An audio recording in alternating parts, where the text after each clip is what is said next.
Respect for Ghana. To ask our leaders and the international community for reasonable trade agreements, enough for plundering our natural resources.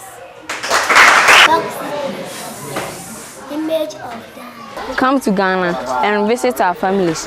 Then you'll be blessed by pure hospitality you won't forget. Structural change in Ghana. We do not need your charity. Bring investment and create jobs for our people in Ghana. Global citizenship. Let's act with respect. Let's create honest relationship. Enough international hypocrisy.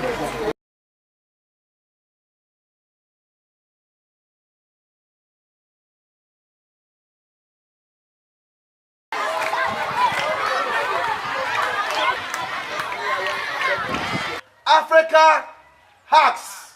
Na yet damono yentem keke. Wonya nko beno. Na den wonyi ne aya no iba mama.